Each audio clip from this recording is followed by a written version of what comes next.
Welcome to the M2I Alternative Investments Chat, where we demystify the world of alternative investments and financing for entrepreneurs and investors alike.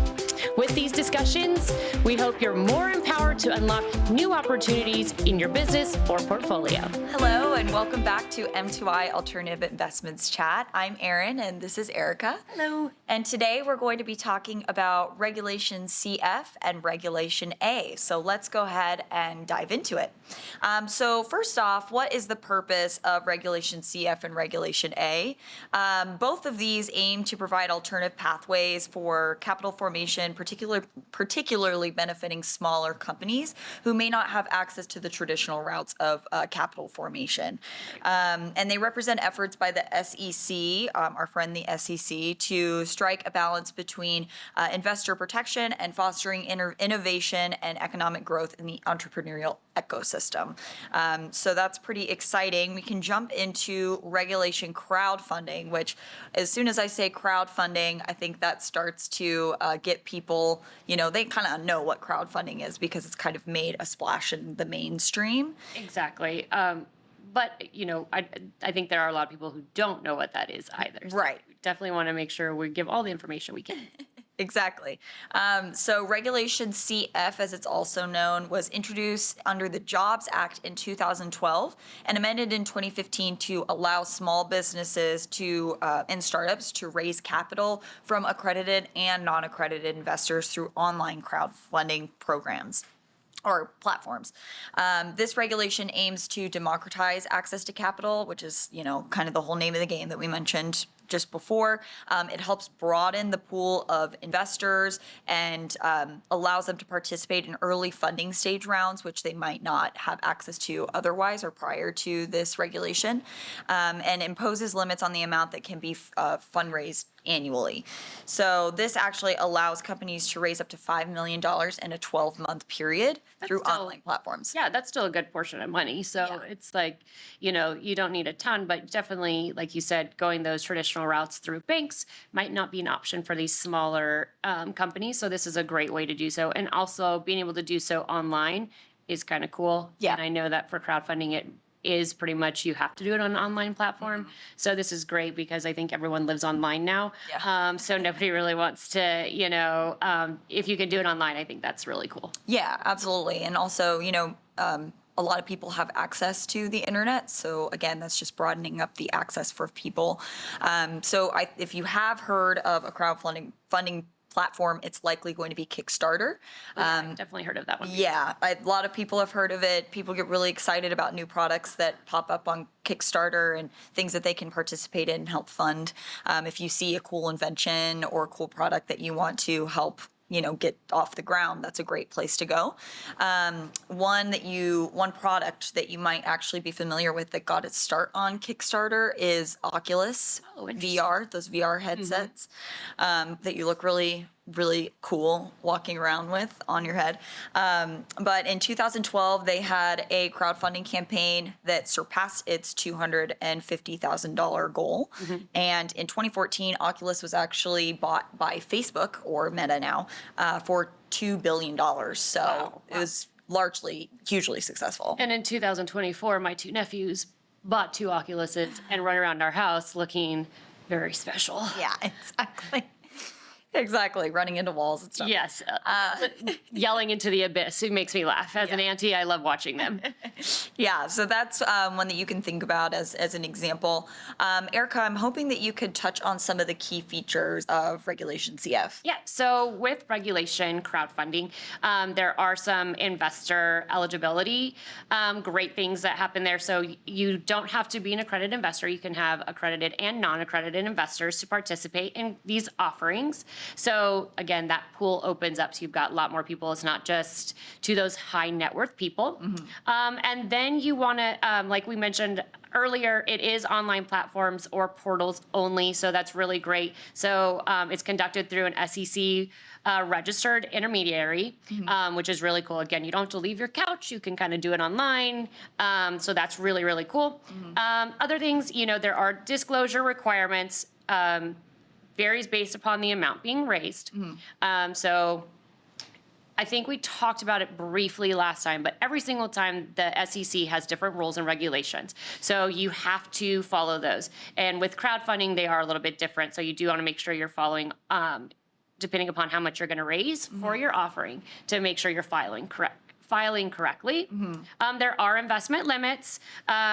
Limits on how much individual investors can invest based on their income or net worth to mitigate risk. Again, we want to protect our investors. You don't want somebody coming in and being like, oh, I think this is amazing. I'm going to invest every penny I have. Right. And then the product doesn't launch or fails. Yeah. And then you as the investor is out the money. So we want to make sure that we mitigate those risks. And then again, we kind of talked about this earlier, but there's ongoing reporting. So there, with regulation crowdfunding, you're required to file an annual report with the SEC and provide updates to those investors, so to ensure that they understand what's going on within your company. And then there are some other uses and advantages. So there's early stage capital access. So again, you mentioned early on that startups and small businesses often use Regulation CF to access capital at an early stage of development. Again, a lot of these companies can't go to a bank and get forms of payment to say, hey, I have this really cool product. Bank's like, cool, Yeah. here's $1. Right. They might Like- have some issues getting loans. Exactly. And venture capital, again, you don't have anything to back up your product that says this is going to be awesome. So you have to find other ways to raise money. There's a broad investor base. So Regulation CF allows companies to raise funds, again, like we said, both accredited and non-accredited investors. Great way to get that money in. Because again, I might be able to get $500, you can get $500, somebody else can give a little bit more or a little bit less. You can kind of go around and raise money from friends and family or people who are just interested in your product. There also are marketing and exposure. You can run campaigns online. We kind of talked about Kickstarter, there's Rally, there's a lot of other platforms out there so that you can put your offering to raise awareness about your company and your product. And then there's flexibility in fundraising as well. Unlike traditional fundraising methods, it allows complex negotiations and significant time constraints. The CF actually streamlines this process a lot for people, and especially since you're raising, smaller amounts of capital through these platforms. What are some of the other amazing advantages do you think that crowdfunding? Yeah. So Reg CF can also mean lower costs for these startup businesses. They tend to be specifically more cost effective compared to traditional initial public offerings or private placements, as they have those less stringent regulatory restrictions and legal fees. So that's a great benefit.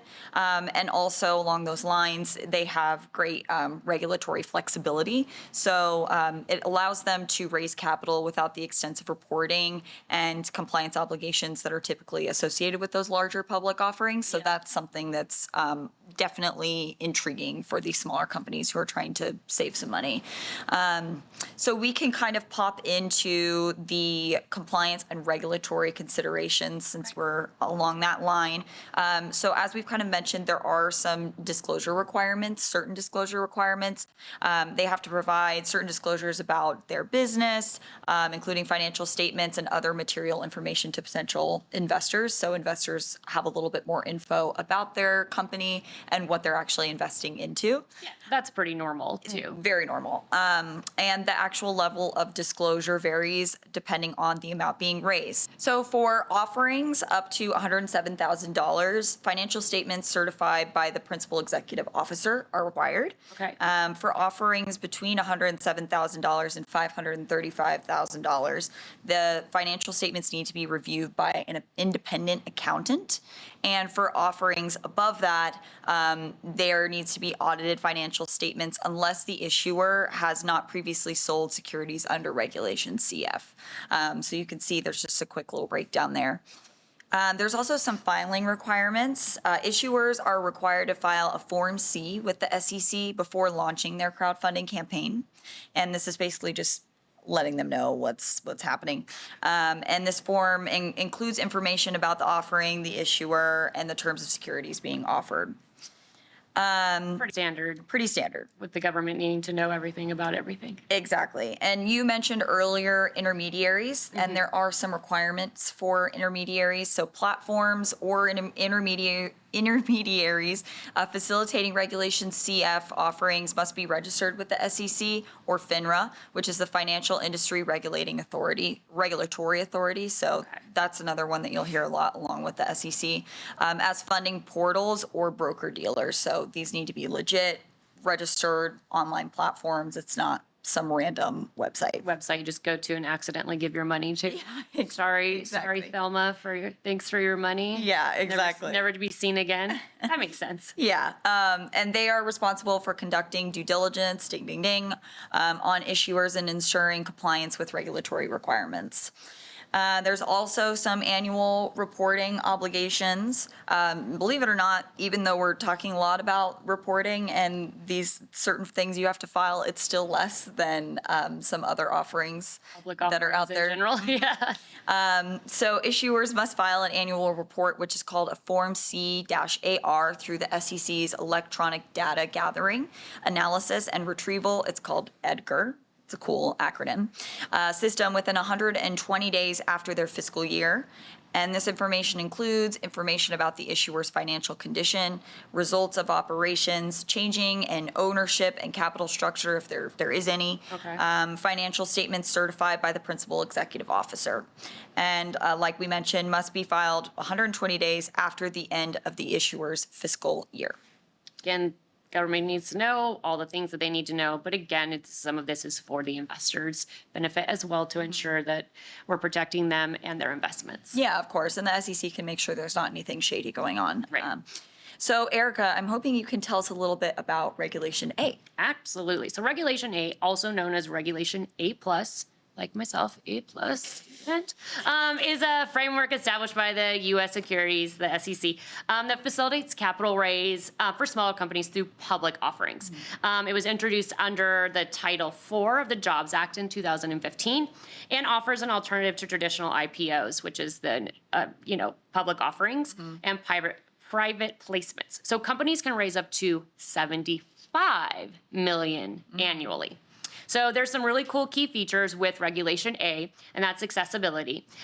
Regulation A aims to make capital raising more accessible for smaller and emerging companies that are not meant or that don't meet those requirements for those traditional IPOs or find private placements limited. You're going to hear IPOs a lot. Most stocks, that's what it is. When you watch NASDAQ or the S&P 500, those are all public offerings. So these are kind of like that, but not as public. So there are investor participation options too. So it allows both accredited and non-accredited investors to participate in the offering. Again, broadening that investor base beyond traditional investor or institutional investors.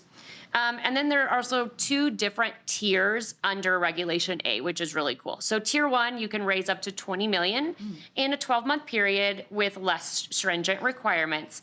No ongoing reporting obligations. You do have to submit a report on the final status of the offering to the SEC.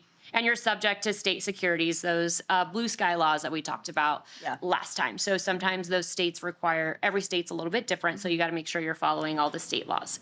And then there's tier 2, which raises up to $75 million in a 12-month period, but it has a little bit more rigorous reporting requirements. They are exempt from most blue state laws, however. So it's a little bit, you don't have to follow, every state has something different, so you don't have to follow all those. You are obligated to meet periodic reporting requirements, however, and that's by submitting annual reports, semi-annual reports, reporting a final status of the offering. And then, again, there are those investor limitations. Individual investors participating in the tier 2, that $75 million offering, are subject to investment limits based on their income and their net worth. So you might want to check all those out to make sure that you're not getting scammed or you're not investing too much. And then specifically, non-accredited investors can invest up to the greater of 10% of their annual income or net worth, while accredited investors, they don't have that limit. Yeah. Again, they've got that net worth of, $1 million minus our, Residential. their primary residence, all that good stuff. So there's tons of advantages. Why don't you talk about a few of those advantages and typical uses of Regulation A+. Yeah, absolutely. So there's a reduced regulatory burden, which you kind of mentioned earlier. While offerings under Regulation A still require the SEC to review and approve them, they generally have less stringent regulatory requirements compared to traditional IPOs, such as lower registration fees and reduced ongoing reporting obligations. So that could be a huge advantage. At the same time, you're still getting that public market access. So companies who are raising funds with Regulation A could potentially list their securities on the national exchange, providing liquidity to investors, which can be really attractive to potential investors. It's that stock market you can sell whenever you'd like. Yeah, pretty much. And enhancing the company's profile in the public market. So that's a huge benefit. Also, you can benefit from community engagement. Some people can get really excited about being an investor in Regulation A, and it can help foster a sense of ownership and loyalty to the actual offering, which can work in your benefit because you're able to directly engage with the community of customers, supporters, and potential investors. So that's hugely helpful. Some typical users. Typically, it's going to be smaller and emerging companies, like we mentioned. That's not always the case, but typically that is who utilizes this type of offering. And that can be small and medium-sized enterprises, those SMEs, startups, and sometimes even real estate ventures. So some key considerations here, cost and complexity with Tier 2 offerings, they generally involve higher costs due to more stringent disclosure and reporting requirements, including the need for audited financial statements. So Tier 1 is a little bit less stringent, Tier 2 is more stringent, therefore more costly. Well, yeah, because in Tier 2, they're allowing you to raise $75 million. Yeah. That's not pocket change. So they want to make sure that they're getting those reporting. Again, that government wants to know all the things, so they want those reporting. Yeah, exactly. And that's for the protection of both the company and the potential investors. Absolutely. Also, with investor base, Tier 2 offerings can attract a broader base of investors, including institutional investors, due to the exemption from blue sky laws and enhanced transparency. So that's a good thing to know. And with market access, both Tier 1 and Tier 2 offerings allow issuers to potentially list their securities on National Securities Exchange, providing liquidity and visibility in the public market, which we've mentioned already. Yeah. You want to get your offering, your company out there, raise that money, get people to help you out. Yeah, absolutely. And liquidity can be really attractive to particular investors if they feel like they need to have that flexibility. Yeah. So now you, our lovely listeners, know the difference between Regulation CF and Regulation A. Again, just as a quick recap, both regulations aim to provide alternative pathways for capital formation, particularly for the smaller and startup companies. And it helps them access financing that may be difficult for them to acquire in a traditional route. And they also represent efforts by the SEC to strike a balance between investor protection and fostering that entrepreneurial spirit and allowing people to get their businesses off the ground, which obviously helps our economy overall. Yeah, love that. Yeah. And then always please remember to explore these options and seek professional guidance for compliance and investment decisions in anything that you do within the investment platforms. Yep. Again, thank you for joining us for this episode of M2I Alternative Investment Chats, and we hope to see you next time. Thanks for joining us. Stay tuned for more insight on our next episode, and don't forget to subscribe to continue the journey with M2I. See you next time. The content provided in this podcast is for informational purposes only and should not be construed as professional, financial, or investment advice. This podcast should not be construed as an offer to sell or a solicitation of any offer to buy any securities. We strongly recommend that you seek advice from a qualified professional before making any financial decisions.